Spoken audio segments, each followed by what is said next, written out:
Hey everyone, this is Rudy, and I just wanted to put out a video and share a thought with you guys. I was on the phone last night with my friend Chris, and one of these days you guys need to meet Chris and, get to know him. But he was the one who saved my life at the Sarita Border Patrol. But we were talking about, the state of the world and how things are, and we talked about Ted Cruz. And he brought up some really good points, and, we talked about it, and I wanted to share it with you as well. Because, Ted Cruz was born in Canada. His father's Cuban.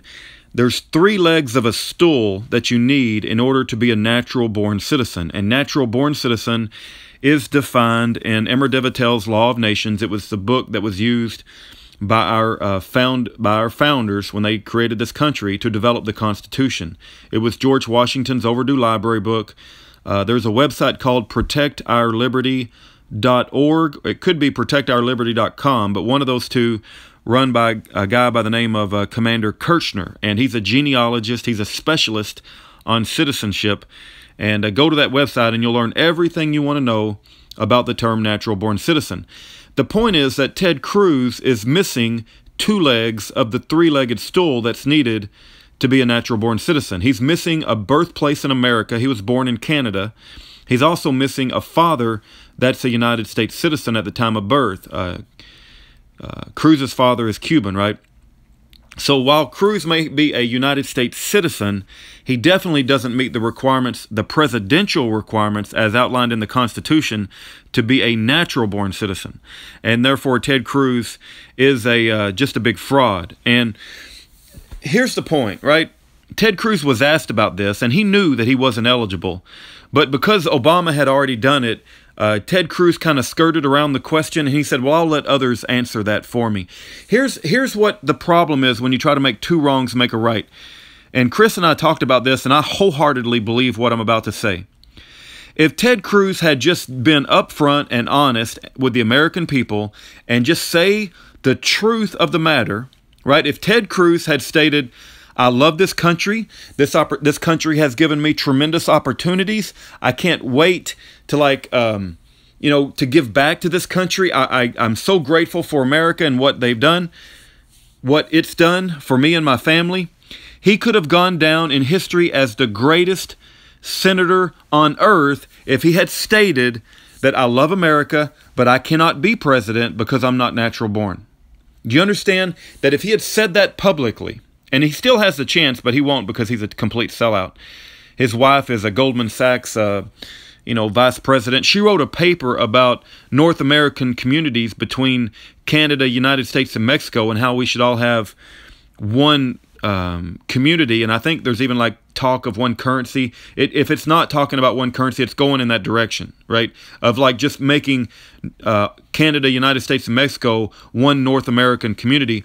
And she's writing papers for Council on Foreign Relations, and she works for Goldman Sachs, right?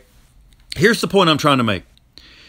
If Ted Cruz had done the right thing and said, I love this country, I love America, I love the opportunities that it's given me and my family, but I cannot be president because I don't meet the qualifications of a natural-born citizen, He not only would have stood up for the truth and gone down as the best senator in American history, but he also would have torpedoed Obama, right?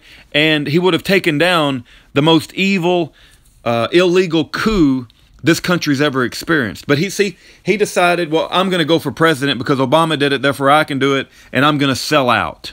Do you understand how evil? And when I think of Ted Cruz, I think of him as a complete sellout coward that should be tried for treason, and once he's convicted in a court of law, he should be hung.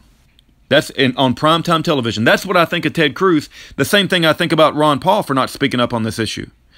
So all you people who want to support Ted Cruz, he had an opportunity to set this country straight by telling everybody the truth. He could have gone down in history as the best senator this country's ever had, and he could have taken down Obama. But instead, he's gonna try to go for the power and go for president when he knows he's not eligible, and that makes him an enemy of the United States as far as I'm concerned.